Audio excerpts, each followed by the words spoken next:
El aire en el consultorio del doctor Sebastián Ibarra era frío, estéril, con el olor metálico de la ansiedad de otros pacientes que esperaban afuera. La puerta, dejada a propósito entreabierta, convertía mi humillación privada en un espectáculo silencioso. Mi hijo Alejandro, de pie a mi lado, desestimaba el diagnóstico con una sonrisa que no llegaba a sus ojos, una máscara de condescendencia que había aprendido a perfeccionar con los años. A su lado, Lorena, mi nuera, consultaba su teléfono con un aburrimiento tan evidente que dolía más que cualquier palabra. Cada toque en la pantalla era un pequeño martillazo contra mi dignidad. Yo, a mis 72 años, me sentía como un mueble viejo que estorbaba en la sala, uno del que discutían cómo deshacerse sin que pareciera demasiado cruel. «Doctor, con todo respeto», comenzó Alejandro, su voz impostada para sonar razonable. «Mi madre a veces exagera. No creemos que una cirugía de $18.500 sea realmente urgente». Hizo una pausa, como si esperara un aplauso por su prudencia financiera. «Veremos otras opciones, claro, cuando haya tiempo». El tiempo, una moneda que ellos administraban por mí y de la que siempre me daban las migajas. La trabajadora social, la licenciada Marcela Soto, una mujer de mirada impenetrable, observaba la escena desde su silla, tomando notas en una carpeta que parecía contener el peso de todas las miserias humanas. Su pluma se movía con una lentitud deliberada, registrando cada sílaba de mi desamparo. Intenté hablar, mi voz un hilo tembloroso en medio de su calculado desdén. «Alejandro, es mi salud. El doctor dice que no puede esperar». Él ni siquiera me miró. Un simple gesto de su mano, un movimiento corto y tajante en el aire, fue suficiente para silenciarme. Fue un gesto que conocía bien, el mismo que usaba para espantar una mosca o para indicarle a un mesero que se retirara. En ese instante, dejé de ser su madre para convertirme en una inconveniencia. El doctor Ibarra desvió la mirada hacia sus papeles, su impotencia tan palpable como el frío del estetoscopio. ¿Acaso nadie en esa habitación veía lo que estaba sucediendo?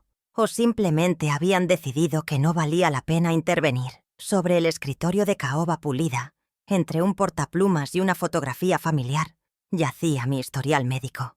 Era una carpeta azul, abultada, llena de décadas de vida. Encima de todo, perfectamente visible, estaba la orden de cirugía firmada y sellada con la fecha de ese mismo día, 15 de octubre. Era la prueba física, irrefutable, de la urgencia que mi hijo acababa de llamar una exageración. Mis ojos se fijaron en el sello de tinta morada del hospital, un círculo perfecto que encerraba una verdad que ellos habían decidido ignorar por completo. Ese papel se convirtió en un ancla en medio de la tormenta de vergüenza. Mientras ellos hablaban sobre mí como si yo no estuviera, mi mano se deslizó lentamente hacia mi bolso. La pluma de la licenciada Soto se detuvo. Levantó la vista y nuestras miradas se cruzaron por una fracción de segundo. No había lástima en sus ojos, sino algo más, una especie de evaluación profesional, fría y distante. Me pregunté qué estaría escribiendo sobre mí. La paciente parece lúcida, pero la familia ejerce control financiero. O quizás algo más simple, más devastador.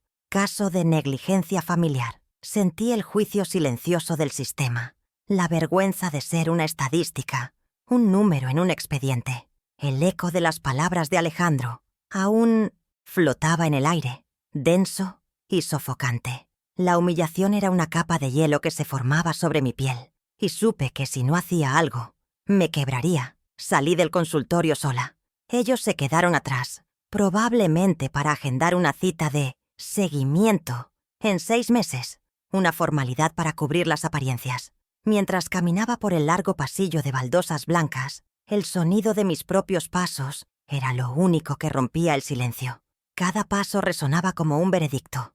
Recordé de repente, una noche de 1992, yo con 30 y tantos años, sentada frente a una máquina de coser industrial. El zumbido de la aguja era mi única compañía, mientras trabajaba el doble turno en la fábrica textil. Lo hacía para pagar la hipoteca de la casa, la misma casa donde ahora me trataban como a una inquilina invisible. ¿Se acordaría Alejandro de esas noches? Las imágenes de mis sacrificios pasados Desfilaban por mi mente como fotogramas de una película olvidada. Vi mis manos, más jóvenes pero ya cansadas, contando los billetes para la ampliación de la casa en 2005. Fueron $40,000, todos mis ahorros de toda una vida, para construirles un anexo de 80 metros cuadrados, para que tengan su propio espacio, su privacidad, les había dicho con una sonrisa. Les di un hogar dentro de mi hogar, sin imaginar que un día intentarían echarme de él. El recuerdo tenía el sabor amargo del hierro, como la sangre que a veces me brotaba de los dedos al pincharme con la aguja. Y luego, la firma. Hace 5 años, en la misma mesa del comedor donde cenábamos cada noche, Alejandro deslizó unos papeles frente a mí. «Es solo una formalidad, mamá. Necesitamos tu firma como garante para el préstamo de $75,000 de la empresa». Su voz era suave, tranquilizadora. Confié en él. ¿Cómo no hacerlo? Era mi hijo. Firmé donde me indicó, sin leer la letra pequeña, sin entender que estaba poniendo mi casa, mi único patrimonio, como respaldo de sus sueños y sus fracasos. Nunca vi un solo estado de cuenta de ese préstamo. Nunca pregunté, ¿acaso el amor no se basa en la confianza ciega? Esa confianza había sido erosionada poco a poco, con microabusos cotidianos que yo había aprendido a ignorar. «Ay, Isabel, esa memoria suya ya no es la de antes», me decía Lorena con una falsa dulzura cada vez que yo preguntaba por las cuentas del supermercado. O Alejandro, interceptando al cartero para tomar las cartas del banco. «Nosotros manejamos tu pensión, mamá. Es más seguro para ti». Luego me entregaba una pequeña cantidad de efectivo, billetes pequeños y arrugados, como la mesada que se le da a un niño. Y yo lo aceptaba, porque la alternativa, la confrontación, me parecía una carga demasiado pesada, una molestia que no quería ser. Pero ese día, algo cambió. La humillación en el hospital no fue una gota más, fue el dique que se rompe. La vulnerabilidad que sentía se mezcló con una rabia fría y lúcida. Mi supuesta debilidad, mi silencio, se había convertido en el escudo, perfecto para ellos. Creían que mi memoria fallaba, que mi espíritu estaba quebrado. No sabían que mi mente, la de una costurera acostumbrada a seguir patrones complejos y a no desperdiciar ni un centímetro de tela, era un archivo meticuloso de cada injusticia, de cada dólar no contabilizado, de cada palabra condescendiente. Mi vulnerabilidad no era mi esencia, era solo una arraigada culpa por ser una molestia, y estaba a punto de deshacerme de ella. Al llegar a la acera, el ruido de la ciudad me golpeó. Vi a mi vecino, Julián Reyes, un viudo de 75 años que había sido contador toda su vida, luchando con sus bolsas del mercado. Me acerqué para ayudarlo, un gesto automático de una vida de servicio. Él me sonrió, sus ojos amables notando de inmediato la tensión en mi rostro. «¿Todo bien, Isabel?» Su pregunta fue simple, directa, y me trató como a una igual, una persona cuya opinión importaba. Fue en ese momento que una idea, frágil pero insistente, comenzó a tomar forma en mi mente. Quizás no tenía que luchar sola. Quizás un aliado era el primer paso que necesitaba. Julián me ayudó a llevar mis propias compras hasta la puerta. Mientras subíamos los escalones del porche, noté algo que me heló la sangre. Alejandro estaba en el jardín, con una cinta métrica en la mano, señalando un área cerca de los rosales que mi difunto esposo había plantado. Lorena estaba a su lado, asintiendo con entusiasmo. Estaban planeando dónde poner una piscina, en mi jardín, en mi casa, sin consultarme. La imagen fue tan clara, tan brutalmente honesta, que disipó cualquier duda que pudiera tener. No se trataba solo de negligencia o de control financiero. Era un plan de borrado. Querían eliminar todo rastro de mi existencia para construir su propio paraíso sobre mis ruinas. Esa noche, apenas probé la cena que me sirvieron al final, con las sobras como de costumbre. Me retiré a mi habitación temprano. El dolor en mi abdomen era un recordatorio constante de la cirugía que me habían negado. Pero ya no era un dolor que me paralizaba, sino uno que me enfocaba. Abrí el bolso y saqué la orden del doctor Ibarra. La alisé sobre mi mesita de noche. El sello morado brillaba bajo la luz de la lámpara. «La salud no es negociable», susurré para mí misma. Era la primera pieza de mi contraataque. La primera verdad que usaría para desmantelar su castillo de mentiras. El silencio había terminado. Ahora comenzaba la estrategia. A la mañana siguiente, con el sol apenas despuntando, marqué un número de teléfono que había memorizado de la tarjeta que la licenciada Soto me había dado discretamente al salir del hospital. Cuando respondió, mi voz fue firme, serena. «Licenciada Soto, habla Isabel Moreno. No la llamo para pedir ayuda. La llamo para solicitar información sobre los derechos de las personas mayores». Hice una pausa, dejando que mis palabras asentaran. Quiero saber exactamente qué herramientas me da la ley cuando quienes deben cuidarme son los mismos que me están haciendo daño. Su respuesta fue profesional, precisa, y me dio el primer hilo del que necesitaba tirar. Colgué el teléfono con una claridad aterradora. El sistema que me había juzgado en silencio también podía ser mi arma. Ahora tenía un vocabulario para mi situación. Abuso financiero, negligencia, coacción. No eran dramas familiares, eran delitos potenciales.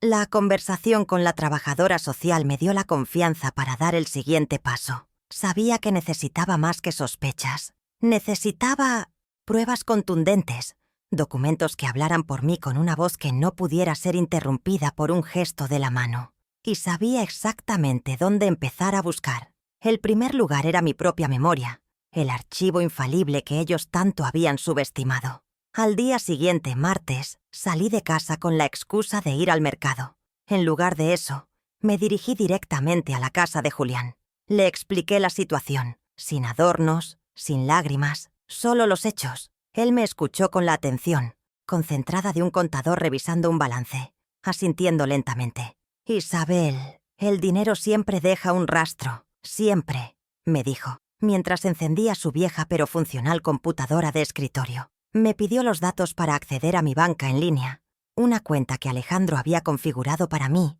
pero cuyo acceso yo había memorizado en secreto. El corazón me latía con fuerza. Estaba a punto de abrir una puerta que había permanecido cerrada demasiado tiempo. La pantalla se iluminó con el logo del banco. Julián navegó con destreza por los menús hasta que llegamos a los extractos de los últimos 2 años. Lo que vimos nos dejó sin aliento. Mes tras mes, había transferencias sistemáticas a la cuenta personal de Lorena. No eran montos pequeños. $1,000 por aquí, 1,500 por allá. Todas estaban etiquetadas con una descripción vaga y ofensiva. Gastos varios. Sumamos el total de los últimos 18 meses. La cifra superaba los $20,000. $20,000 de mi pensión, de mi dinero, desviados silenciosamente mientras a mí me daban limosnas para mis gastos personales. El aire se volvió pesado en la pequeña oficina de Julián. «Imprímelo todo, Julián. Cada página», le dije. Mi voz apenas un susurro. Mientras la impresora zumbaba, cada hoja que salía era una nueva capa de mi armadura. Vi los nombres resaltados en la pantalla. De Isabel Moreno a Lorena Cruz. Una y otra vez. No eran gastos, era un desvío, sentenció Julián, su voz grave resonando con indignación. Ahora lo entendía todo con una claridad meridiana. La cirugía de $18,500 no era cara para ellos porque no pudieran pagarla. Era cara porque interrumpía el flujo de dinero que consideraban suyo. Mi salud era un obstáculo para su estilo de vida. En ese momento, la tristeza se evaporó y fue reemplazada por un hielo afilado. Sostuve los extractos impresos en mis manos. El papel todavía estaba tibio por la impresora. Era la segunda prueba, sólida y tangible. La orden de cirugía demostraba su negligencia hacia mi vida. Estos papeles demostraban su metódico saqueo de mis recursos. Julián me miró, sus ojos reflejando una mezcla de preocupación y respeto. «Esto es grave, Isabel. ¿Qué piensas hacer?» Levanté la vista de los papeles y lo miré directamente. Lo que debí haber hecho hace mucho tiempo, Julián. Poner las cosas en su lugar. Sabía que el camino que estaba por tomar sería difícil y doloroso, pero por primera vez en años no sentía miedo. Sentía una calma absoluta. El plan comenzaba a solidificarse. Al día siguiente, miércoles, me dirigí a un centro comunitario en el centro de la ciudad. La licenciada Soto me había recomendado una abogada especializada en derechos de la tercera edad. Entré a su oficina, un espacio pequeño pero ordenado, y coloqué sobre su escritorio la orden de cirugía y la pila de extractos bancarios. La abogada, una mujer de unos 50 años con una mirada aguda, revisó los documentos en silencio. No me interrumpió ni una sola vez mientras le contaba mi historia. Cuando terminé, juntó los papeles en un golpe seco sobre la mesa y me miró. «Señora Moreno, lo que tenemos aquí es un caso muy claro y tenemos varias vías de acción». Salí de su oficina una hora después, con una lista de tareas y una sensación de poder que había olvidado que existía. La abogada me había explicado las implicaciones del contrato de garantía que había firmado, el poder notarial sobre mis cuentas y la situación de comodato verbal de la casa. Me dio un mapa, un camino a seguir paso a paso. Ya no estaba perdida en un bosque de dudas y miedos. Ahora tenía una brújula. La claridad era, como había pensado, aterradora, pero también liberadora. El primer punto en mi lista de tareas era recuperar 2 documentos clave que probarían, sin lugar a dudas, a quién le pertenecía todo. El jueves por la mañana, tomé un taxi al banco. Fui sola. Era importante que hiciera esto por mi cuenta. Me dirigí al área de las cajas de seguridad, un lugar al que no había ido en años. Alejandro y Lorena no sabían de su existencia. Mi esposo y yo la habíamos abierto décadas atrás para guardar nuestros documentos más preciados. El empleado del banco me guió a una pequeña habitación privada. Deslicé la llave antigua en la cerradura y giré. La puerta metálica se abrió con un suave chasquido. Dentro, esperaba la historia de mi vida en papel. Mis dedos temblaban ligeramente mientras sacaba los documentos. El primero que encontré fue el contrato de garantía del préstamo de $75,000. Lo había guardado allí después de firmarlo, por instinto. Recorrí con el dedo la cláusula que la abogada me había dicho que buscara. Allí estaba, en una tipografía diminuta pero inequívoca. La casa familiar. Mi casa figuraba como la garantía principal en caso de impago. Mi firma sostenía su empresa. Pensé, sintiendo el peso de esa frase. Habían hipotecado mi seguridad para financiar su ambición. Esta era la tercera prueba, la que demostraba el riesgo monumental en el que me habían puesto. Debajo del contrato, envuelta en una funda de plástico, estaba la escritura original de la propiedad. El papel estaba amarillento por el tiempo, pero el texto era perfectamente legible. Mi nombre, Isabel Moreno, viuda de García, figuraba como la única propietaria. No había cláusulas, ni anexos, ni menciones a Alejandro. Era mía, completamente mía. Sostener ese documento se sintió como recuperar una parte de mi alma que me habían intentado arrebatar. Mi nombre, mi techo, mis reglas, susurré en la quietud de la bóveda. Cerré la caja de seguridad, ahora vacía, y guardé los documentos en mi bolso. El arsenal estaba casi completo. Ahora solo faltaba una pieza, la más delicada y quizás la más cruel. La abogada me había explicado las condiciones bajo las cuales una grabación de audio podía ser admisible. Tenía que ser una conversación en la que yo participara activamente. El viernes por la noche, durante la cena, creé la oportunidad. Con una calma que me sorprendió a mí misma, saqué el tema. He estado pensando mucho últimamente. Comencé, mirando a Alejandro. Sobre la casa, sobre el futuro. Creo que es hora de que pongamos algunos papeles en orden. Antes de empezar, había activado discretamente la grabadora de voz de mi viejo teléfono móvil, que descansaba en el bolsillo de mi delantal. Alejandro dejó los cubiertos sobre el plato. Su expresión se tensó. Lorena me miró con desconfianza. «Mamá, ya hemos hablado de esto.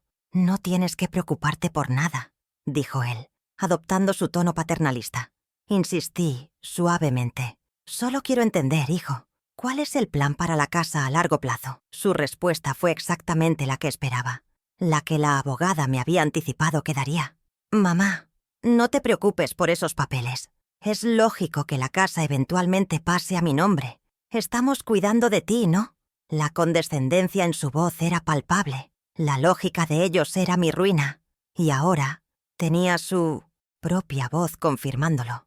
Detuve la grabación en cuanto llegué a mi cuarto. La onda de sonido en la pantalla del teléfono era la prueba final, la quinta pieza de mi rompecabezas. Era la evidencia de su intención, de su premeditación. No era un malentendido. Era un plan.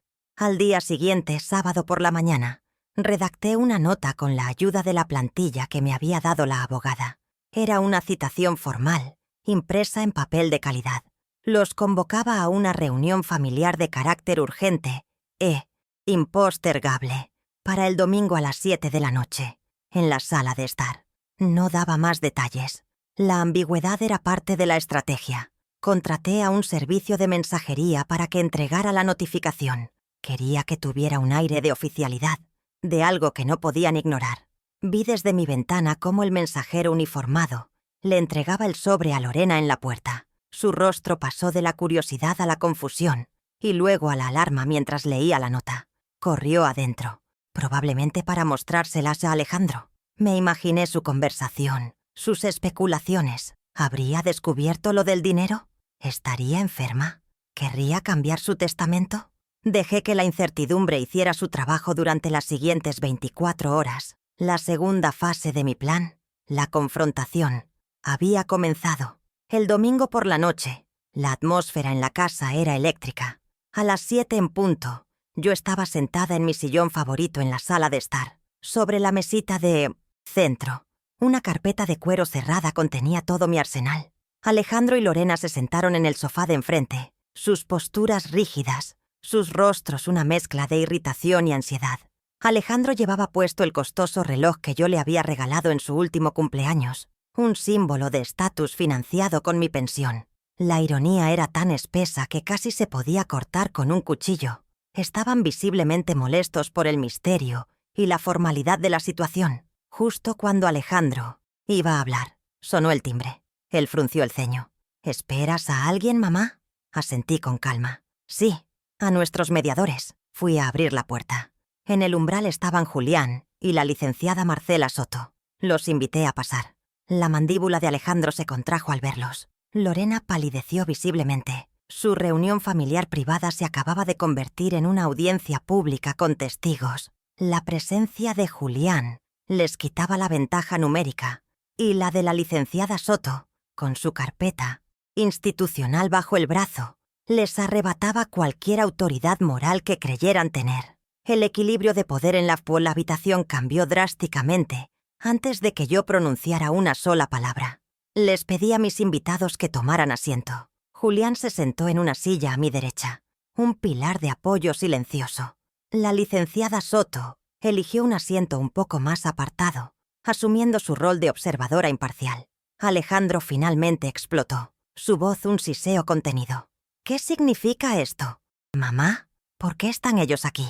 Lo miré, mis ojos serenos encontrando los suyos, furiosos. Los reuní a todos, comencé, mi voz clara y firme, llenando el tenso silencio, porque debemos aclarar el futuro de esta casa y de mis cuidados, y quiero que haya testigos para que no haya más malentendidos. Alejandro intentó tomar el control, como siempre. Mamá, ya hablamos de esto. No hay nada que aclarar. Nosotros te cuidamos. Su arrogancia era su mayor debilidad, y yo estaba a punto de usarla en su contra. Ignoré su interrupción y abrí la carpeta de cuero sobre la mesa. Saqué el primer documento y lo deslicé suavemente sobre la superficie de madera pulida. Era la orden de cirugía del doctor Ibarra. «Empecemos por mi salud», dije. Mi tono quirúrgico. Preciso. La salud que ustedes valoraron en menos de nada el pasado 15 de octubre. La cirugía de $18.500 que consideraron una exageración. El papel parecía gritar su propia verdad en el centro de la sala. Lorena desvió la mirada, incómoda. Alejandro se cruzó de brazos, desafiante. No le di tiempo a reaccionar. Saqué la segunda pila de papeles, los extractos bancarios impresos. Los extendí como un abanico sobre la mesa. Las transacciones resaltadas en amarillo fluorescente. «Sigamos con mi dinero», continué, mi voz sin inflexiones. «Estos son los $20.000 de mi pensión que Lorena usó para gastos varios en los últimos 18 meses. Lorena ahogó un grito. Su rostro se tornó de un blanco ceniciento. «Eso no es lo que parece. Son gastos de la casa», balbuceó, su voz aguda y temblorosa. Julián carraspeó, un sonido sutil pero cargado de significado. El dinero que creían suyo, repliqué sin siquiera mirarla. Solo estaba a mi nombre. Mi atención estaba fija en Alejandro, que ahora me miraba con una incredulidad furiosa. «Y ahora», dije sacando el tercer documento, «hablemos del riesgo». Coloqué el contrato de garantía del préstamo sobre los extractos. Terminemos con el riesgo, en que pusieron mi patrimonio, la garantía de $75,000 que firmé confiando en ti, hijo. La garantía que pone esta casa, mi casa, en la línea de fuego por tus deudas. El reloj caro en su muñeca de repente parecía una burla, un trofeo de su traición. El silencio en la sala era absoluto, roto solo por la respiración agitada de Lorena. «Pero mamá, es por tu bien.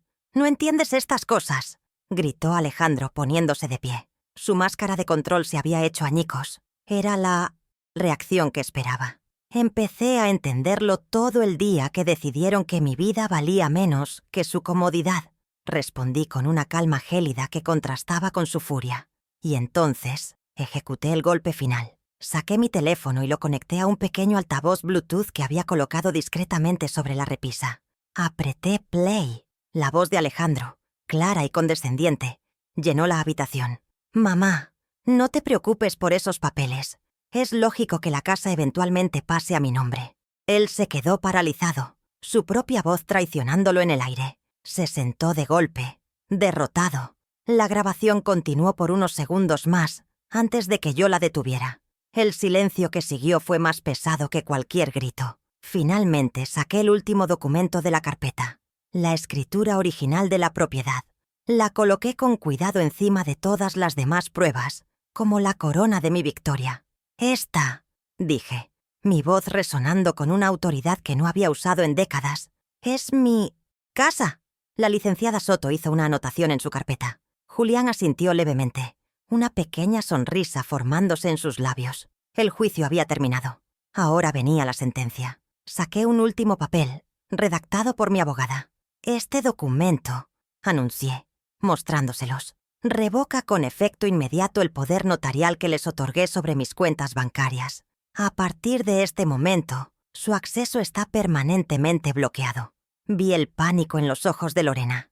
El flujo de dinero se había cortado. Esa fue la primera consecuencia, la financiera. Habían perdido el control sobre mi pensión, sobre mis ahorros, sobre la fuente de su comodidad. El poder que habían ostentado durante años se había desvanecido con una simple firma. Continué sin pausa. «En segundo lugar, y en mi calidad de única propietaria de este inmueble, doy por terminado el comodato verbal por el cual han residido aquí». Hice una pausa para que asimilaran el golpe. «Tienen 60 días a partir de hoy para desalojar la propiedad». Les ofrecí una alternativa, sabiendo que no podrían aceptarla. «O si lo prefieren, pueden firmar un contrato de alquiler formal por $2,500 mensuales, pagaderos por adelantado». La cifra, calculada por mi abogada basándose en el mercado local, era justa, pero para ellos, en su nueva situación, era imposible. Esta era la segunda consecuencia, la patrimonial. Habían perdido su hogar. Y para la tercera consecuencia, la del control físico y simbólico, añadí el último detalle. «Mañana a las 9 de la mañana vendrá un cerrajero a cambiar todas las cerraduras de la casa. Les entregaré una copia de la nueva llave de la puerta principal, que deberán devolver el día que se muden». Esto no era solo por seguridad, era una declaración.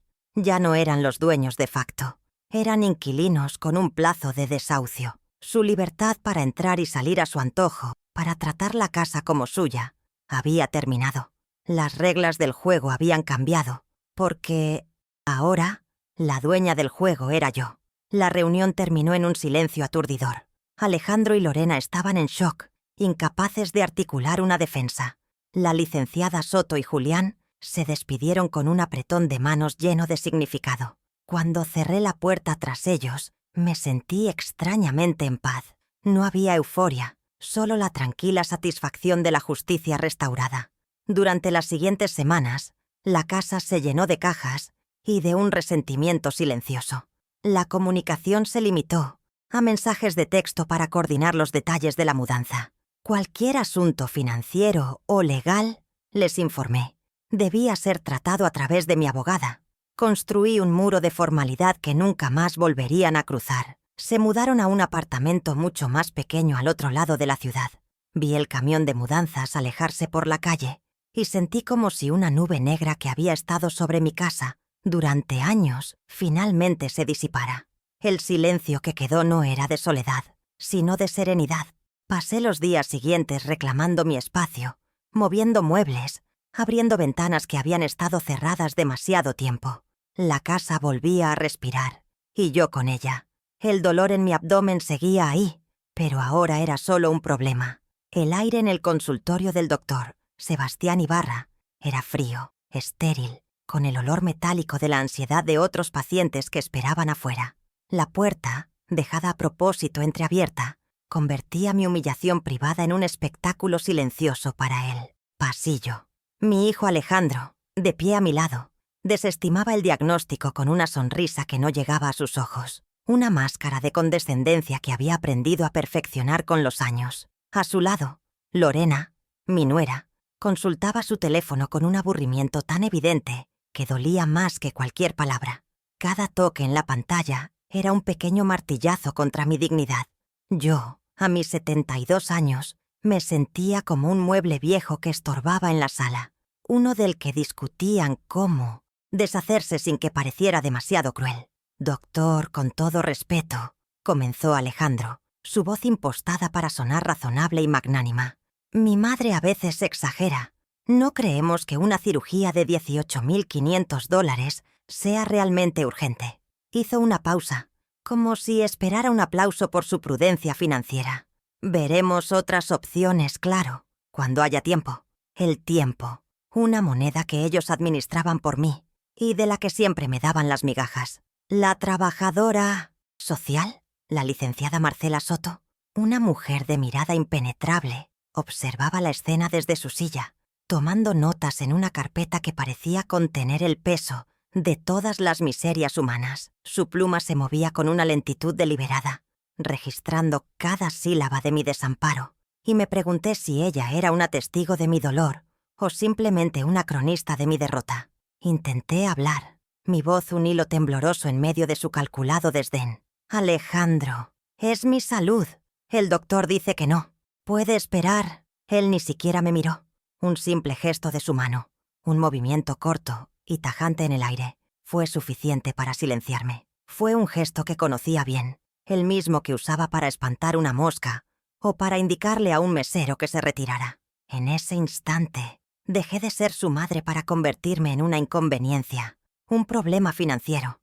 El doctor Ibarra desvió la mirada hacia sus papeles, su impotencia tan palpable como el frío del estetoscopio. ¿Acaso nadie en esa habitación veía lo que estaba sucediendo?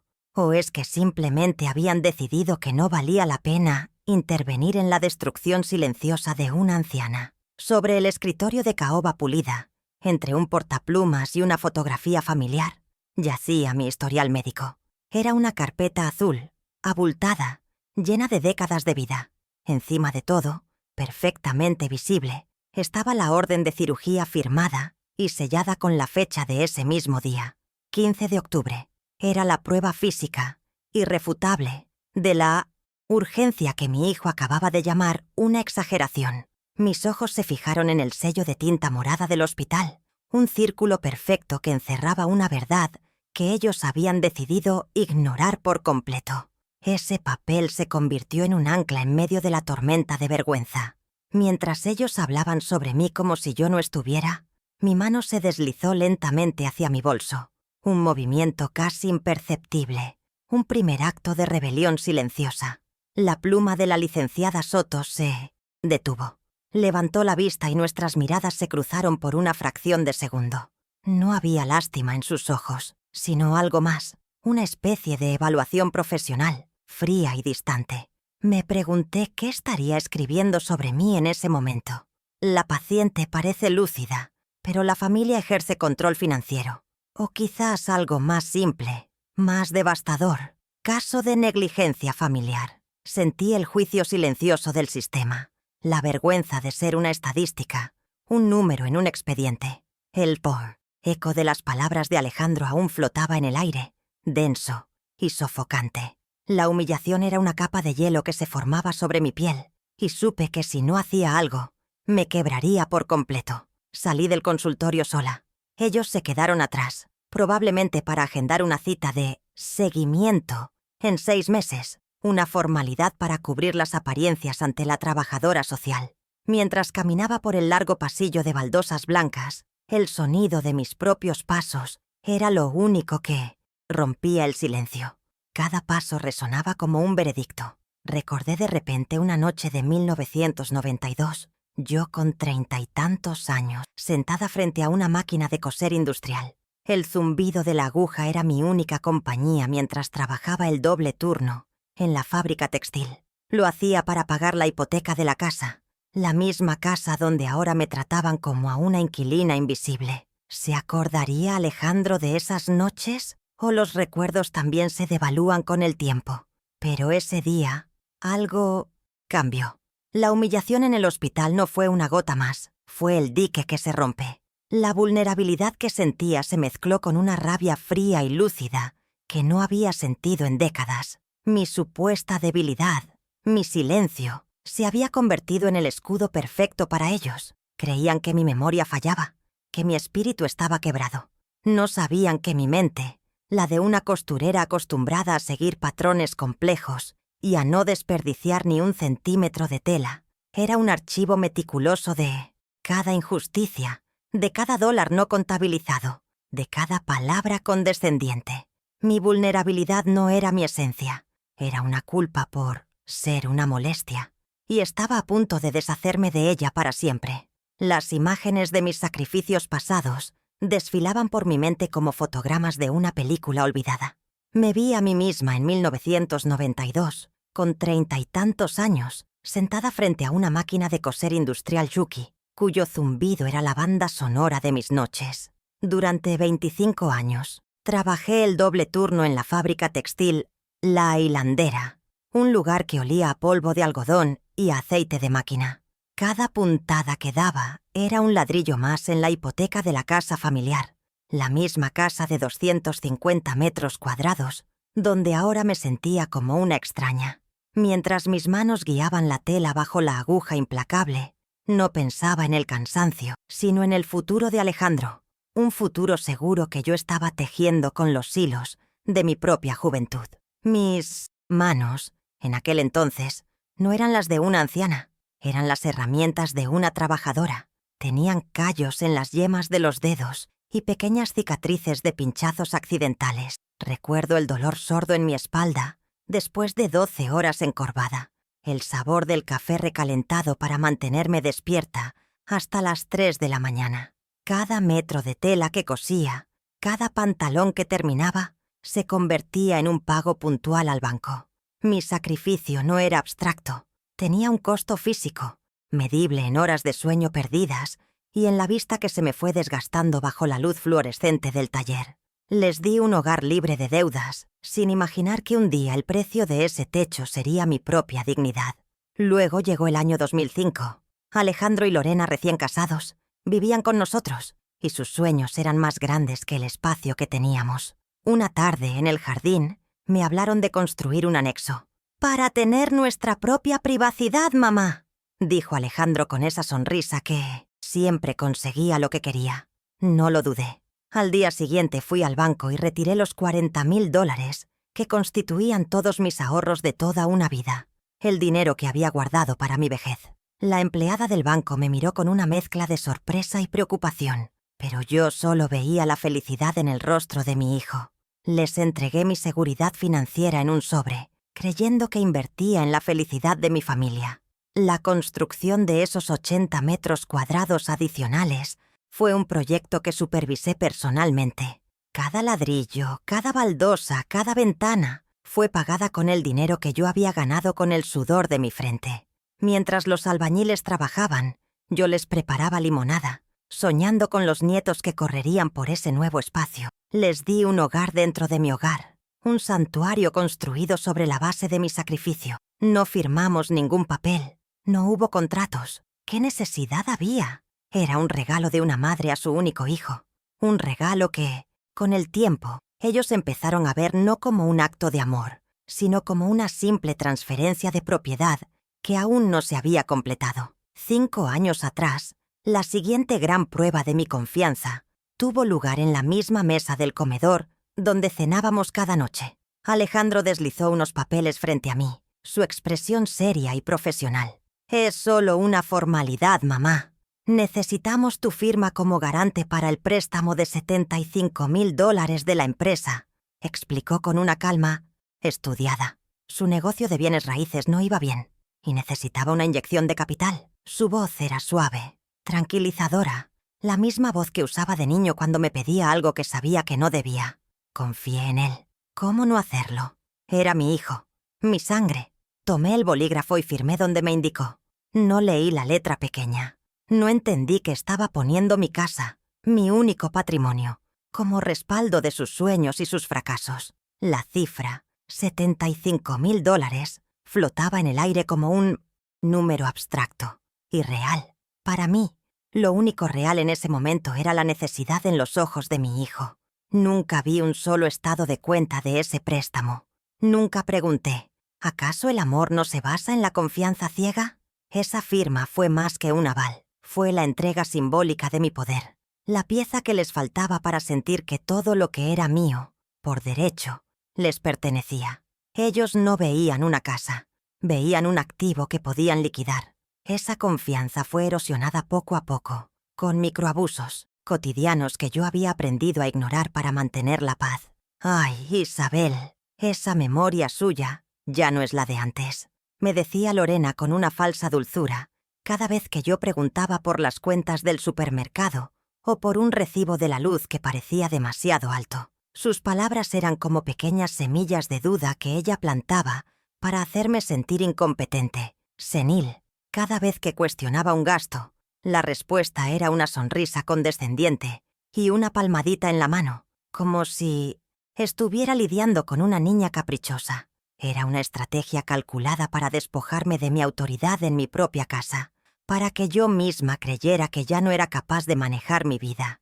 Alejandro, por su parte, se encargó del control financiero de una manera más directa.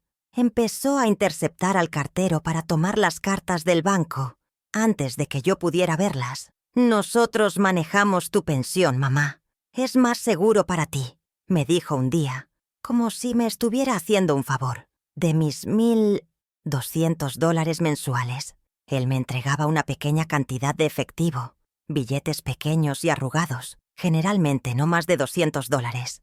Era la mesada que se le da a un niño, y yo lo aceptaba, porque la alternativa, la confrontación, me parecía una carga demasiado pesada, una molestia que no quería ser.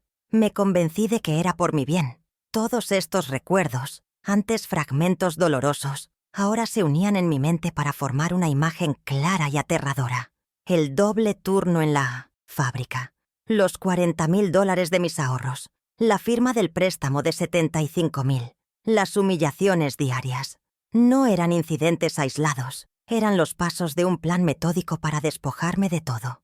Cada sacrificio que hice por amor, ellos lo registraron como una debilidad que podían explotar. Habían construido su castillo de comodidad sobre los cimientos de mi esfuerzo, y ahora, para terminar su obra, necesitaban que yo, la arquitecta original, simplemente desapareciera. Pero se habían olvidado de un detalle crucial. Yo recordaba dónde estaba cada ladrillo. A la mañana siguiente, con el sol apenas despuntando, marqué un número de teléfono que había memorizado de la tarjeta que la licenciada Soto me había dado discretamente al salir del hospital. Cuando respondió, mi voz fue firme, serena. «Licenciada Soto, habla Isabel Moreno. No la llamo para pedir ayuda.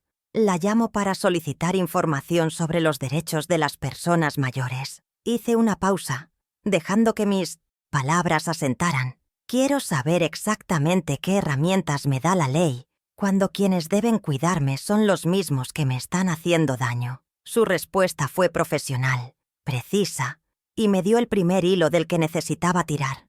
No era una víctima buscando consuelo. Era una estratega reuniendo inteligencia. Colgué el teléfono con una claridad aterradora. El sistema que me había juzgado en silencio también podía ser mi arma. Ahora tenía un vocabulario para mi situación. Abuso, financiero, negligencia, coacción. Eran delitos, no dramas familiares. El martes, con la excusa de ir al mercado, me dirigí directamente a la casa de Julián. Le expliqué la situación, sin adornos, sin lágrimas, solo los hechos. Él me escuchó con la atención concentrada de un contador revisando un balance, asintiendo lentamente. «Isabel, el dinero siempre deja un rastro. Siempre», me dijo, mientras encendía su vieja pero funcional computadora de escritorio.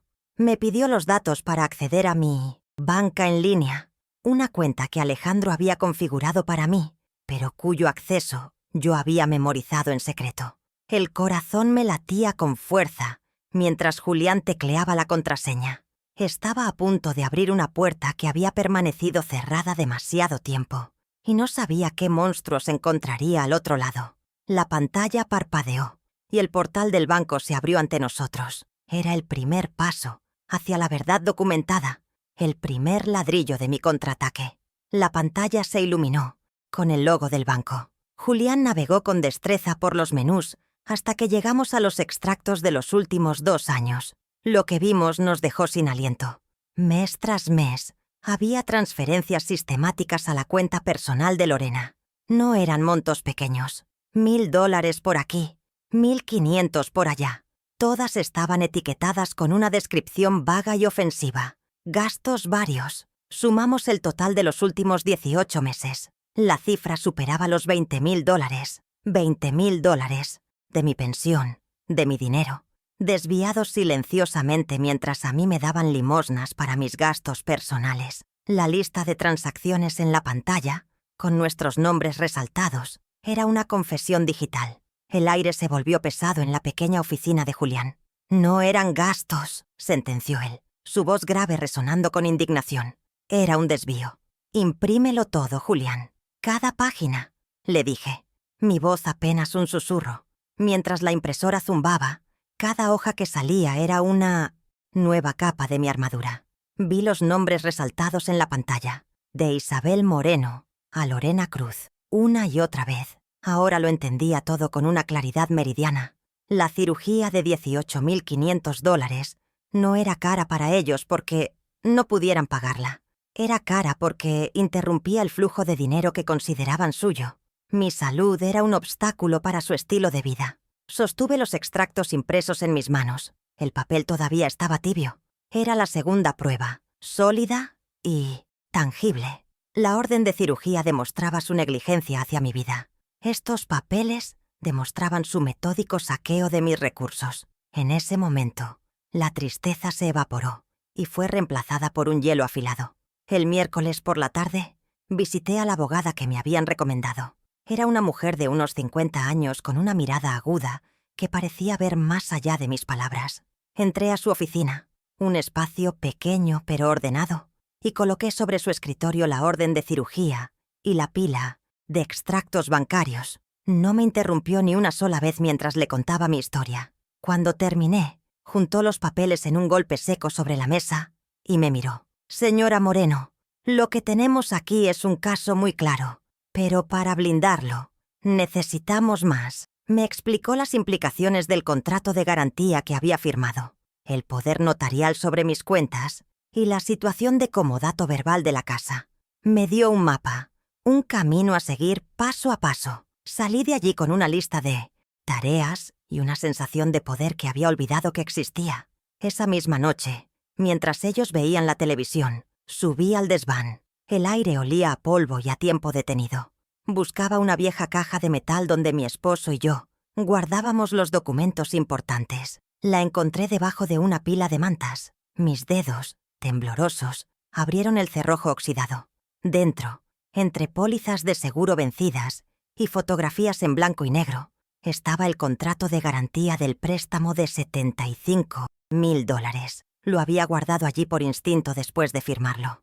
Lo llevé a mi habitación y, bajo la luz de la lámpara, recorrí con el dedo la cláusula que la abogada me había dicho que buscara. Allí estaba, en una tipografía diminuta pero inequívoca, la casa familiar, mi casa, Figuraba como la garantía principal en caso de impago. El papel se sentía pesado en mis manos. Mi firma sostenía su empresa. Pensé, habían hipotecado mi seguridad para financiar su ambición. El jueves por la mañana tomé un taxi al banco. Fui sola. Era importante que hiciera esto por mi cuenta. Me dirigí al área de las cajas de seguridad, un lugar al que no había ido en años. Alejandro y Lorena no sabían de su existencia.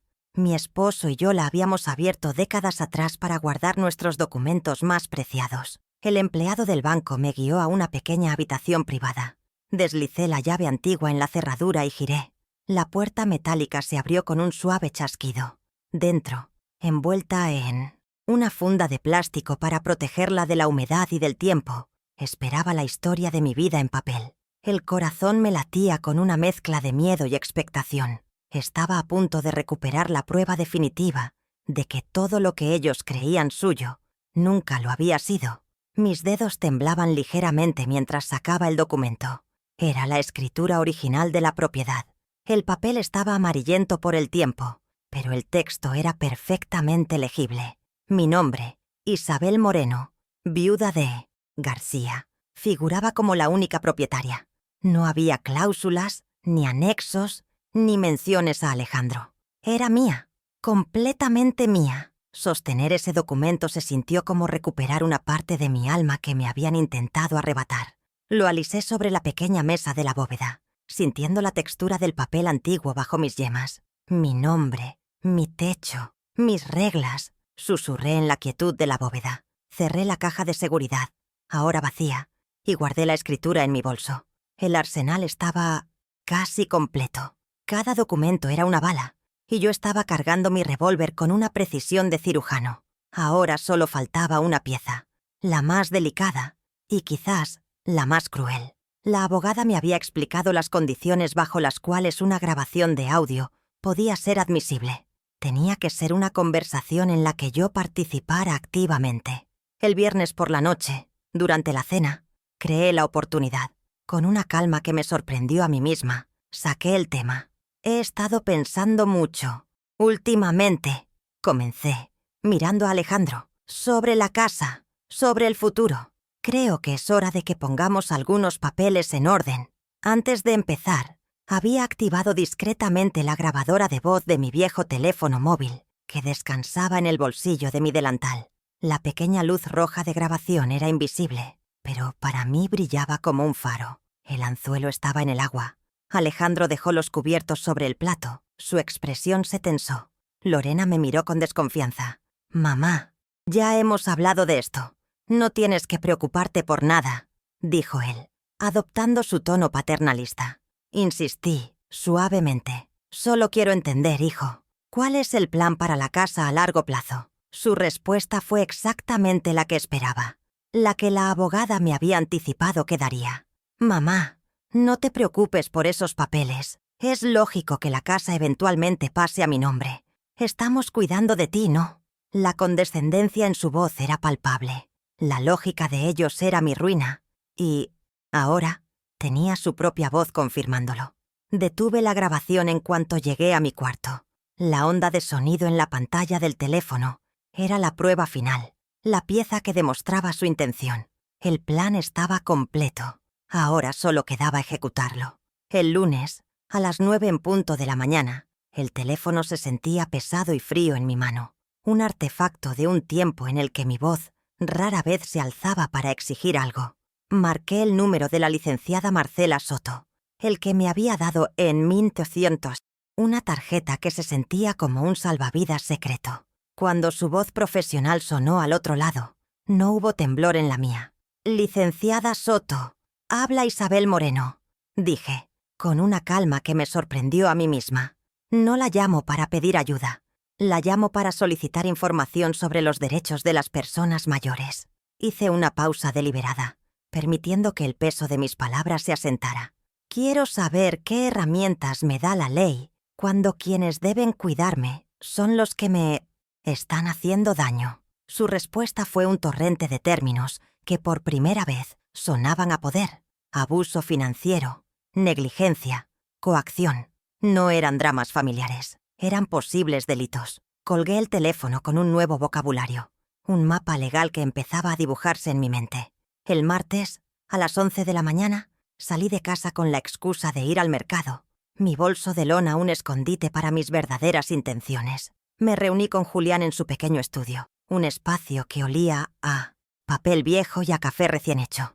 Le expliqué la situación con la precisión de una costurera, detallando un patrón complejo, sin adornos ni lágrimas. El dinero siempre deja un rastro. Isabel, siempre, afirmó él, sus dedos moviéndose con la agilidad de un contador experto sobre el teclado de su computadora. Le di los datos de mi banca en línea, una contraseña que había memorizado en secreto, un pequeño acto de rebelión que ahora se sentía monumental. El corazón me latía con fuerza, no de miedo, sino de una anticipación casi dolorosa. La pantalla del banco se iluminó y sentí que estaba a punto de abrir la caja de Pandora de mi propia vida. El zumbido de la computadora era el único sonido en la habitación, mientras esperábamos que la verdad se cargara. Lo que apareció en la pantalla nos dejó sin aliento.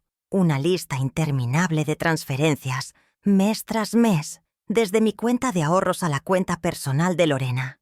$1,000 aquí, 1,500 allá, todas etiquetadas con la misma descripción insultante. Gastos varios. Julián, con una calculadora en mano, sumó los últimos 18 meses. La cifra final era de $20,250. El aire se volvió denso, pesado. La cirugía de $18,500 que me habían negado por cara era menos de lo que ellos habían desviado para sus caprichos. Ahora entendía su pánico. Mi emergencia médica no era un problema de salud, era una amenaza directa a su flujo de caja personal. Imprímelo todo. Julián, cada página, le ordené. Mi voz un susurro helado. Cada hoja que salía de la impresora era un clavo más en el ataúd de sus mentiras, y yo misma los estaba martillando. El miércoles por la tarde, a las 4 en punto, me senté frente a la abogada que me habían recomendado. Su oficina era un santuario de orden y lógica en medio de mi caos. Coloqué sobre su escritorio de madera oscura la orden de cirugía y la pila de extractos bancarios, cada documento una pieza de mi historia. Le narré los hechos, desde los dobles turnos en la fábrica hasta la firma del préstamo de $75,000. Ella escuchó en silencio, su rostro impasible, pero sus ojos agudos no perdían detalle. Al terminar, juntó los papeles en un golpe seco. «Señora Moreno», dijo, su voz firme, «lo que tenemos aquí es un caso muy claro de abuso y negligencia. Pero para blindarlo, necesitamos las armas más pesadas». Me entregó una lista de tareas, un plan de batalla. Salí de allí no como una víctima, sino como una clienta, una estratega. La claridad ya no era aterradora, era mi mejor arma. El jueves por la mañana, tomé un taxi al banco. Insistí en ir sola. Era una peregrinación que debía hacer en solitario. El área de las cajas de seguridad era un mundo silencioso de acero y mármol. El empleado me guió a una pequeña habitación privada, cuya atmósfera fría parecía absorber todos los sonidos. Deslicé la llave de latón, la misma que mi esposo y yo habíamos usado décadas atrás, en la cerradura. Giró, con un suave chasquido que resonó como un trueno en el silencio. La puerta metálica se abrió, revelando la pequeña caja que contenía los cimientos de mi vida. Mis dedos, que habían cosido miles de prendas, ahora buscaban los hilos de mi propia historia legal.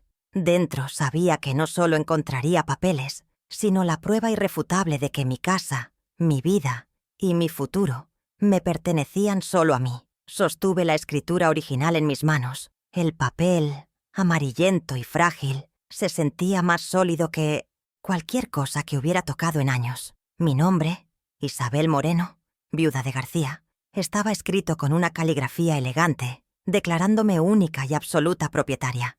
No había anexos, ni cláusulas, ni rastros de Alejandro. Era mío. Debajo, encontré el contrato de garantía del préstamo. Mis dedos recorrieron la letra pequeña, la cláusula que ponía mi hogar de 250 metros cuadrados como respaldo de su deuda de $75,000. Mi firma sostenía su empresa. Susurré en la quietud de la bóveda. Mi nombre, mi techo, mis reglas. Guardé ambos documentos en mi bolso, que ahora pesaban no por el papel, sino por el poder que contenía. El arsenal estaba completo, solo faltaba la munición final, la más personal. Esa munición la conseguiría el viernes, durante la cena.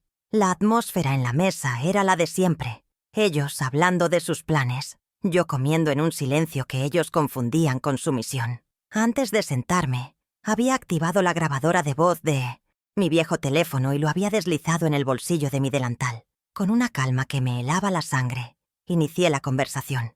«He estado pensando mucho», dije, mi voz suave, casi casual, sobre la casa, sobre el futuro. «Creo que es hora de que pongamos algunos papeles en orden».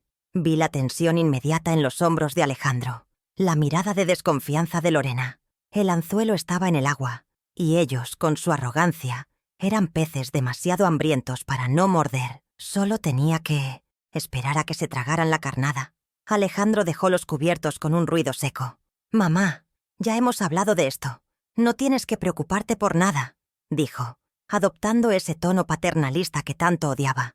Insistí, mi voz teñida de una falsa fragilidad. «Solo quiero entender, hijo. ¿Cuál es el plan para la casa a largo plazo? Para mi tranquilidad». Su respuesta fue la que la abogada y yo habíamos previsto. La arrogancia personificada en una frase. «Mamá, no te preocupes por esos papeles. Es lógico que la casa eventualmente pase a mi nombre. Estamos cuidando de ti, ¿no?» La condescendencia en su voz era una confesión. En mi cuarto, detuve la grabación.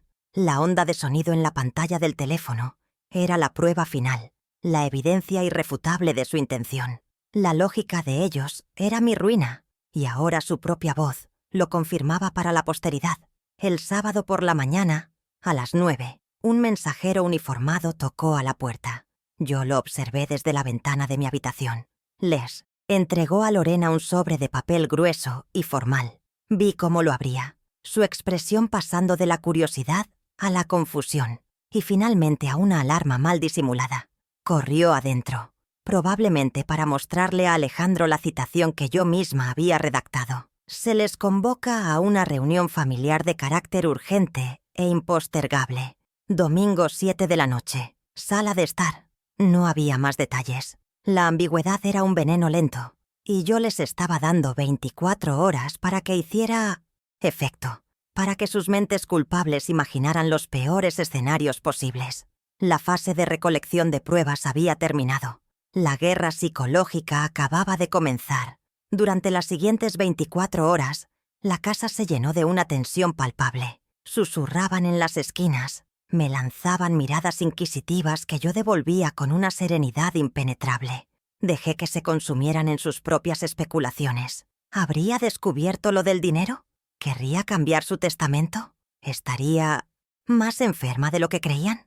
Cada teoría que pudieran barajar solo los alejaría más de la verdad, que era mucho más simple y devastadora.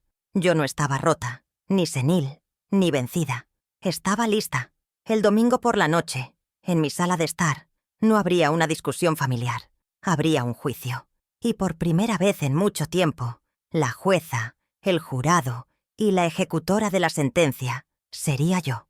La segunda fase, la de la confrontación, estaba a punto de empezar. El sábado por la mañana, con la pila de pruebas guardada en una carpeta de cuero que había pertenecido a mi esposo, sentí una calma que no había experimentado en años. Cada documento, cada extracto bancario, cada grabación, era un hilo en el tapiz de mi justicia. Ya no era una víctima a la deriva.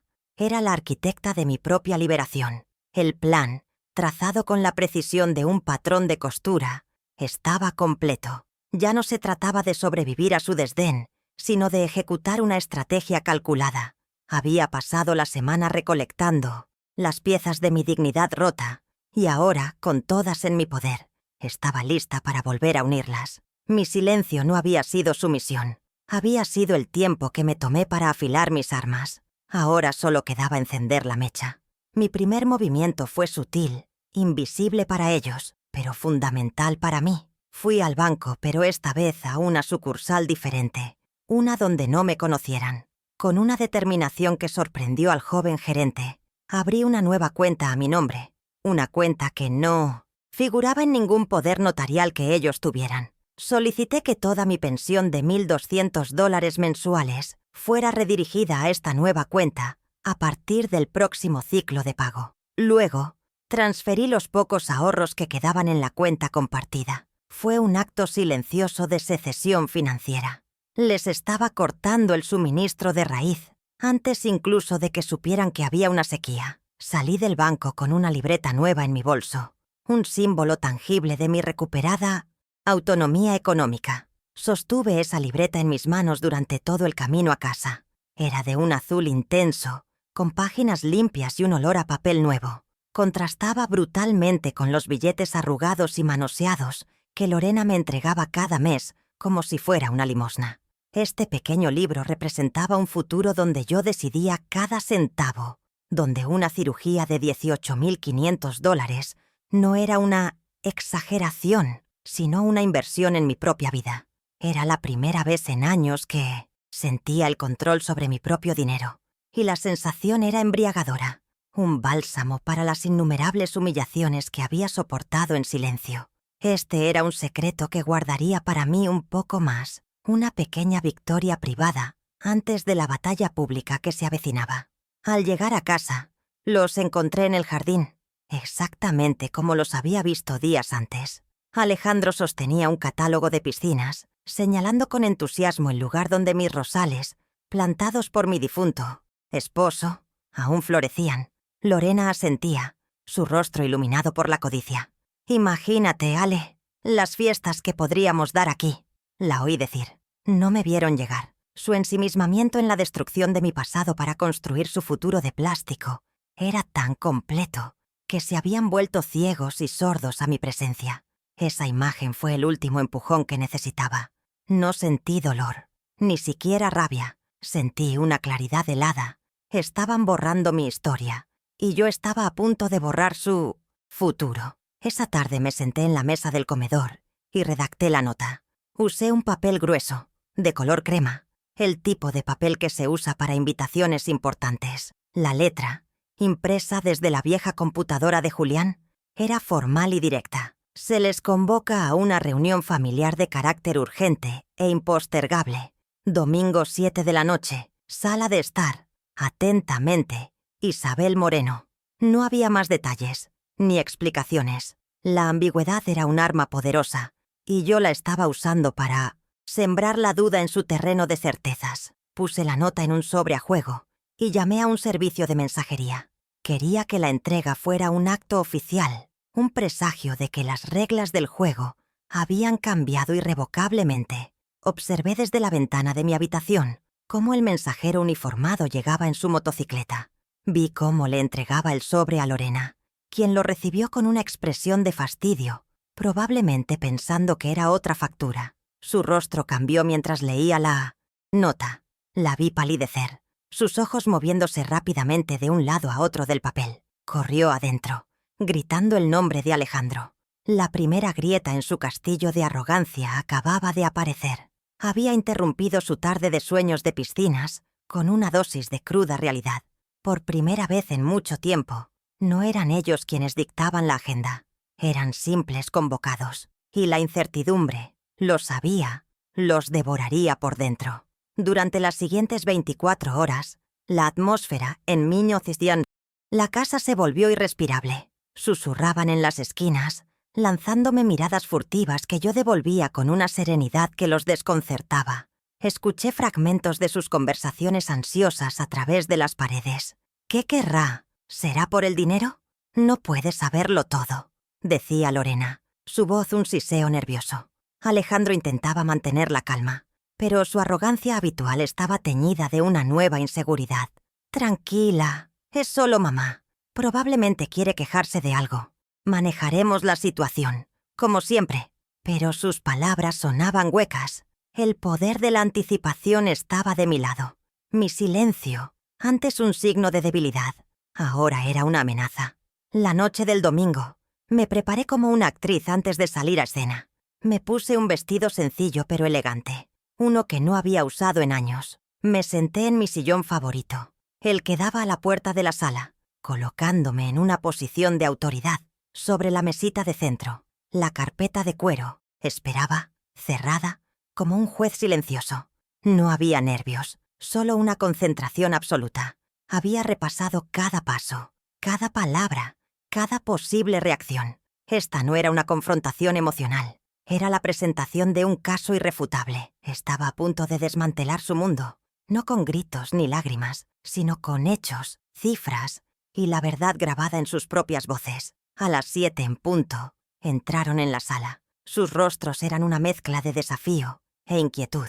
Intentaron sentarse de una manera casual, pero la rigidez de sus cuerpos los delataba. Alejandro llevaba su reloj caro, el símbolo de estatus que yo había financiado sin saberlo. Lorena no dejaba de alisar su falda, un tic nervioso que revelaba su ansiedad.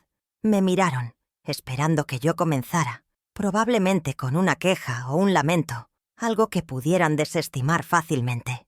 Pero yo permanecí en silencio por un momento más, dejando que la tensión creciera, que el peso de lo desconocido los aplastara un poco más. ¿Creían que esto era una simple charla familiar? Justo cuando Alejandro abrió la boca para hablar, para tomar el control como siempre lo hacía, sonó el timbre. Su ceño se frunció, confundido. ¿Esperas a alguien, mamá? Lo miré directamente, una leve sonrisa dibujándose en mis labios por primera vez en días. Sí, respondí, mi voz clara y firme, resonando en el tenso silencio de la habitación. A nuestros testigos. Me levanté con una calma deliberada para ir a abrir la puerta. La audiencia para mi actuación final acababa de llegar. El telón estaba a punto de levantarse, y ellos no tenían idea de que eran los villanos de la obra, y que el acto final sería su caída. En el umbral de la puerta estaban Julián y la licenciada Marcela Soto. Los invité a pasar con un gesto sereno. La mandíbula de Alejandro se contrajo al verlos, un músculo saltando en su mejilla. Lorena palideció visiblemente, su mano volando instintivamente a su garganta. Su reunión familiar privada, su tribunal personal, donde ellos eran siempre los jueces, se acababa de convertir en una audiencia pública con testigos imparciales. La presencia de Julián, mi vecino y contador jubilado, les quitaba la ventaja numérica, y la de la licenciada Soto, con su carpeta institucional bajo el brazo, les arrebataba cualquier autoridad moral que creyeran tener. El equilibrio de poder en la habitación cambió drásticamente, como un sismo silencioso. Antes de que yo pronunciara una sola palabra más, el aire se cargó de una nueva electricidad, una donde ellos ya no controlaban el interruptor. Les pedí a mis invitados que tomaran asiento. Julián se sentó en una silla a mi derecha, un pilar de apoyo silencioso y sólido. La licenciada Soto eligió un asiento un poco más apartado, asumiendo su rol de observadora imparcial, su pluma lista sobre su bloc de notas. Alejandro finalmente explotó, su voz un siseo contenido que intentaba sonar autoritario. ¿Qué significa esto, mamá? ¿Por qué están ellos aquí? Esto es un asunto familiar. Lo miré, mis ojos serenos encontrando los suyos, que ardían con una furia impotente. Los reuní a todos, comencé. Mi voz clara y firme, llenando el tenso silencio, porque debemos aclarar el futuro de esta casa y de mis cuidados, y quiero que haya testigos para que no haya más malentendidos. Mi calma era un muro contra el que su ira comenzaba a estrellarse. Alejandro intentó tomar el control, como siempre. Mamá, ya hablamos de esto. No hay nada que aclarar. Nosotros te cuidamos y... punto. Su arrogancia era su mayor debilidad, y yo estaba a punto de usarla en su contra. Ignoré su interrupción y abrí la carpeta de cuero sobre la mesa. Saqué el primer documento y lo deslicé suavemente sobre la superficie de madera pulida, colocándolo en el centro para que todos lo vieran. Era la orden de cirugía del doctor Ibarra, con el sello del hospital brillando bajo la luz. «Empecemos por mi salud», dije. Mi tono quirúrgico, preciso. La salud que ustedes valoraron en menos de nada el pasado 15 de octubre. La cirugía de $18.500 que consideraron una exageración. El papel parecía gritar su propia verdad en el centro de la sala.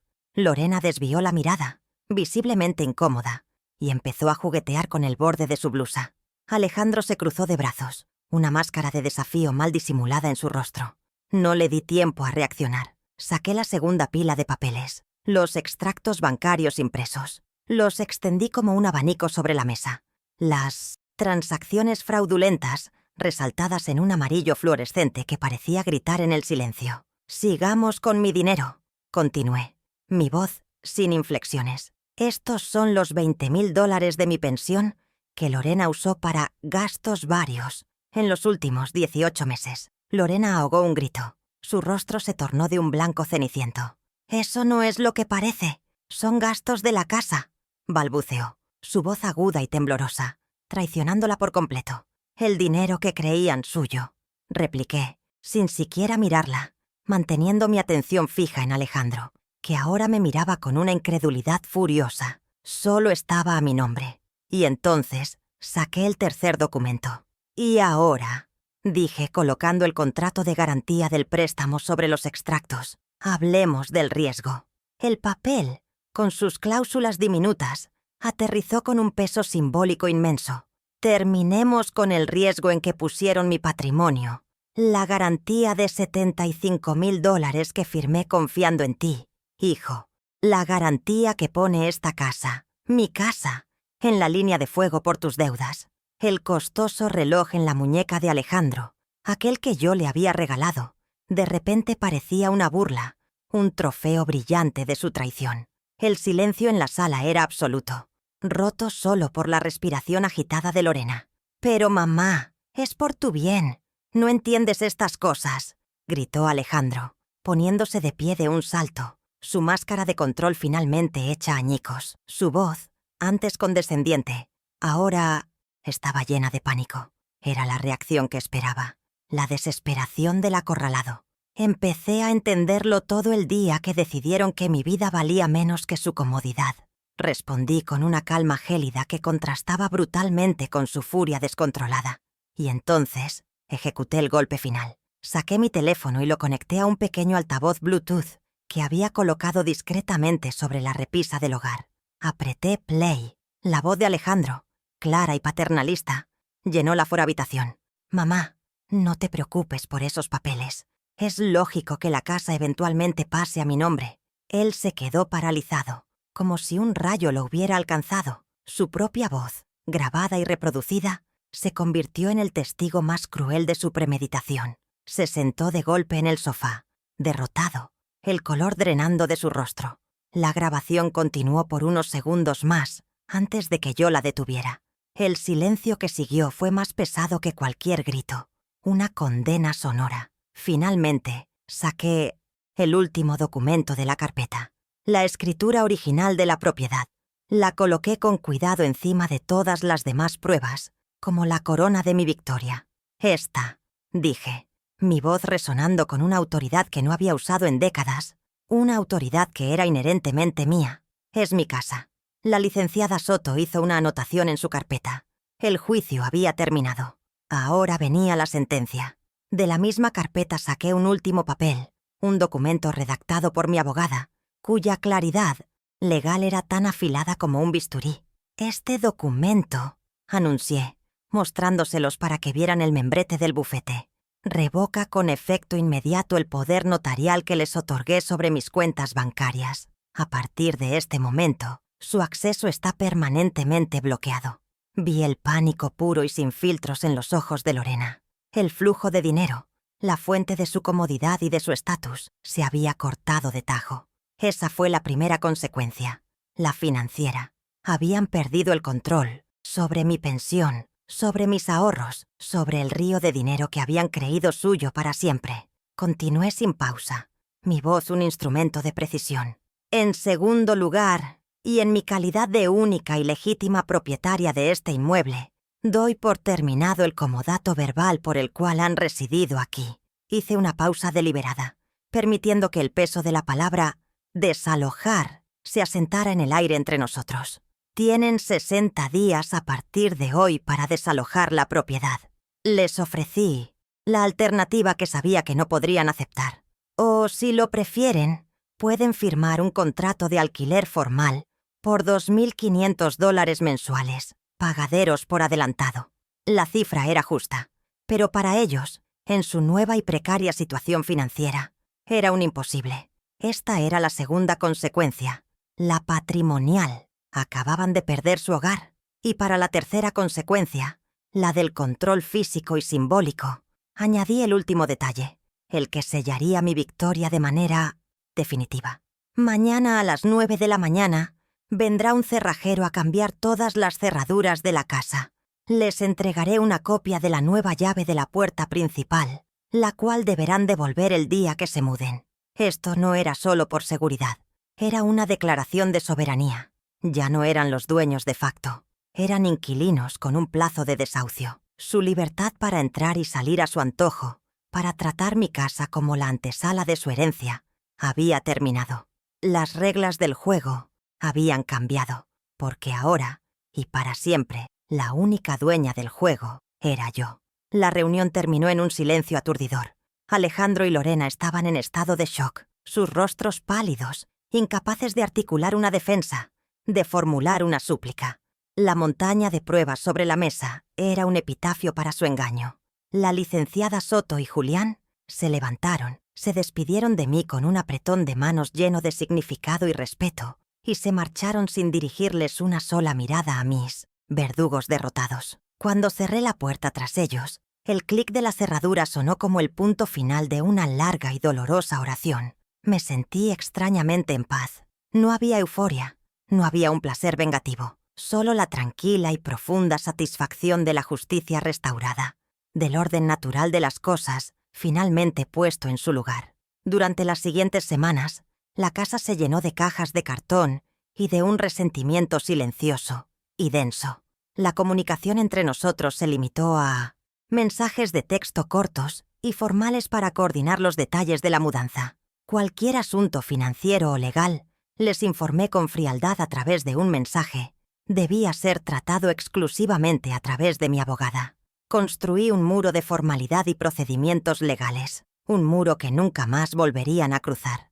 Vi cómo el camión de mudanzas se alejaba por la calle, llevándose sus pertenencias y años de opresión. Sentí como si una nube negra que había estado sobre mi casa durante demasiado tiempo finalmente se disipara, dejando entrar la luz del sol. El silencio que quedó no era de soledad, sino de serenidad y libertad. El silencio que quedó después de que se cerrara la puerta no fue un vacío, sino un espacio que se llenaba con mi propia respiración. Alejandro y Lorena se habían retirado a su anexo sin decir una palabra, sus figuras encorvadas por el peso de una derrota que nunca vieron venir. No sentí euforia ni un ápice de placer en su humillación. Lo que sentí fue algo mucho más profundo y sereno. La quieta satisfacción de un hueso roto que finalmente ha sido colocado en su sitio. La casa, que durante años había estado cargada con la electricidad de su resentimiento y mi miedo, de repente se sintió más grande, más luminosa. El aire parecía más limpio, como si una ventana que había estado sellada por décadas finalmente se hubiera abierto, dejando entrar una brisa fresca que barría los rincones oscuros de la opresión. Los siguientes 60 días fueron un ejercicio de límites inquebrantables. La casa se llenó del sonido seco de la cinta adhesiva al sellar cajas de cartón y de un silencio denso, cargado de un resentimiento que ya no me afectaba. La comunicación se redujo a la mínima expresión, mensajes de texto cortos y formales para coordinar los horarios de la mudanza. «El camión llegará el sábado a las 8 a.m», escribía Alejandro. «Enterada», respondía yo. Cualquier intento de discusión emocional o financiera era desviado con una frase lapidaria. «Por favor, dirige ese asunto a mi abogada». Construí un muro de formalidad, no por crueldad, sino por autopreservación. Cada mensaje ignorado, cada intento de manipulación fallido, era un ladrillo más en la fortaleza de mi nueva soberanía. Ellos estaban aprendiendo, de la manera más dura, que las reglas habían cambiado para siempre. El día de la mudanza, observé desde la ventana de mi cocina cómo 2 hombres cargaban sus muebles en un camión. Vi desaparecer el sofá donde se sentaban a juzgarme, la mesa donde planeaban mi despojo, la cama donde dormían bajo el techo que yo había pagado con mis noches de insomnio. Cuando el camión finalmente se alejó por la calle, llevándose los últimos vestigios de su vida en mi casa, no sentí ni una punzada de nostalgia o tristeza. Sentí la liberación pura y absoluta de quien se recupera de una larga y debilitante enfermedad. Cerré la puerta. esta vez con la nueva cerradura que solo yo podía abrir, y el clic del cerrojo fue el sonido más dulce que había escuchado en años. Era el sonido de un capítulo cerrándose y de una página en blanco esperando ser escrita. Pasé la semana siguiente reclamando cada centímetro de mi espacio. Abrí todas las ventanas, dejando que el sol y el aire circularan libremente por habitaciones que habían estado impregnadas de su energía. Moví los muebles, creando una nueva geografía de mi libertad. El anexo de 80 metros cuadrados, el monumento a mis $40,000 de ahorros, fue el primero en ser purificado. Saqué las pocas cosas que habían dejado atrás y lo limpié a fondo, borrando cualquier rastro de su presencia. Mientras fregaba el suelo, no sentía rencor, sino una sensación de renovación. Estaba lavando no solo la suciedad física, sino también los años de sentirme como una extraña en mi propio hogar. Esa ala de la casa, antes su fortaleza, se convertiría en mi nuevo taller de costura, un lugar para crear, no para ceder. Con la casa en orden, me ocupé de lo más importante, mi salud. Una mañana me senté en mi sillón favorito, tomé el teléfono y marqué el número del consultorio del doctor Ibarra. Mi voz, al solicitar una cita para programar la cirugía, fue clara y segura. Cuando la recepcionista me preguntó por el seguro, le respondí con una calma que me llenó de orgullo. No se preocupe, pagaré la totalidad de la operación yo misma.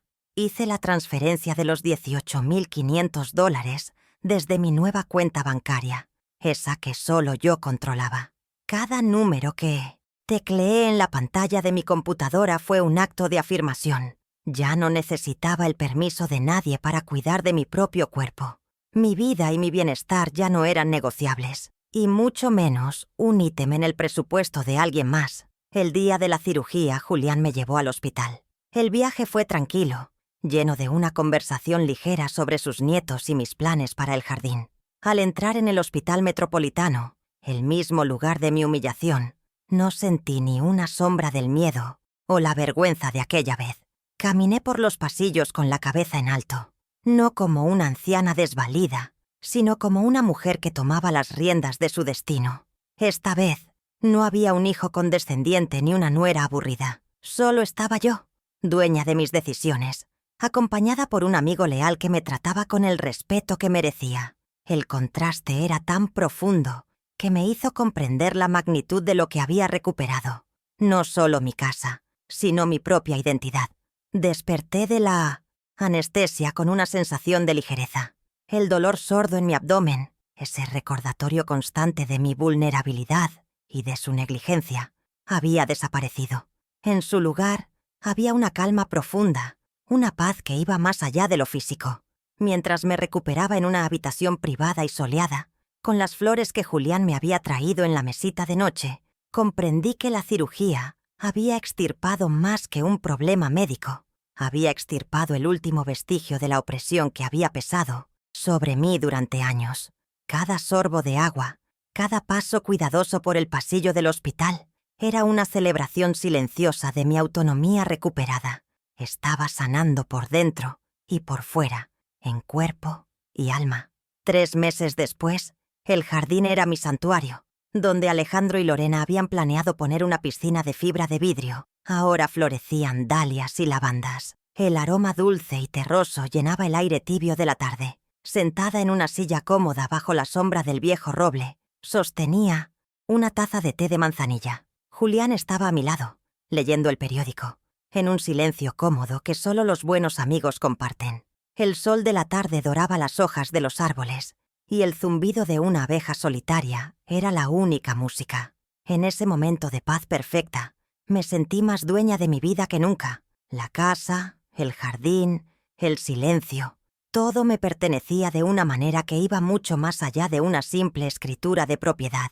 Nuestras conversaciones ya no giraban en torno a abogados o extractos bancarios. Hablábamos del futuro. Julián me contaba sobre el club de ajedrez del centro comunitario, y yo le hablaba de un curso de cerámica al que pensaba inscribirme. Planeábamos pequeñas excursiones a pueblos cercanos, cosas sencillas que antes me parecían imposibles. Mi vida, que se había encogido hasta caber en los estrechos límites que ellos me imponían, ahora se expandía con cada nuevo día.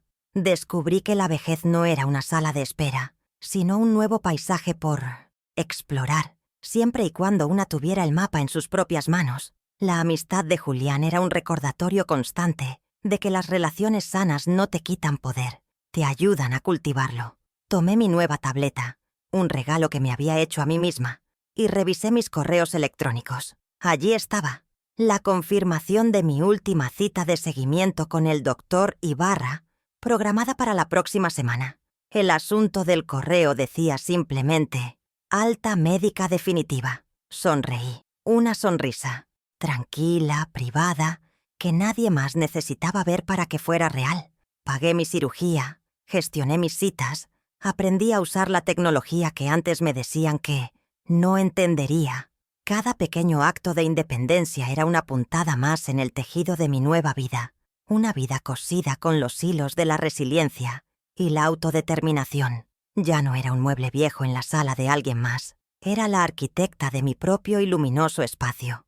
A veces, una noticia sobre ellos llegaba a mí a través de comentarios de viejos vecinos. Vivían en un apartamento pequeño al otro lado de la ciudad. El negocio de bienes raíces de Alejandro, sin la garantía de mi casa para respaldar nuevos préstamos, se había estancado.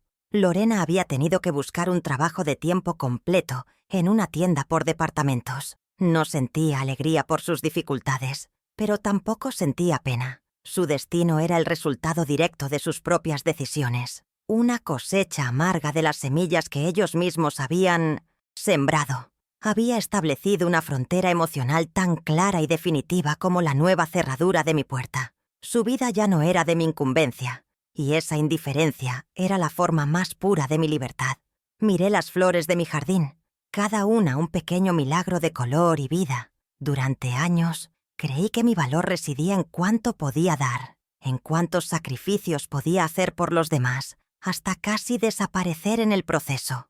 Me enseñaron que el amor era una entrega incondicional, una cuenta bancaria de la que otros podían retirar sin límites. Pero el silencio de aquellas semanas, la planificación meticulosa de mi regreso, me enseñó una verdad mucho más poderosa. Descubrí que el verdadero poder no reside en lo que una es capaz de soportar, sino en aquello que, con una calma inquebrantable, decide no volver a tolerar jamás.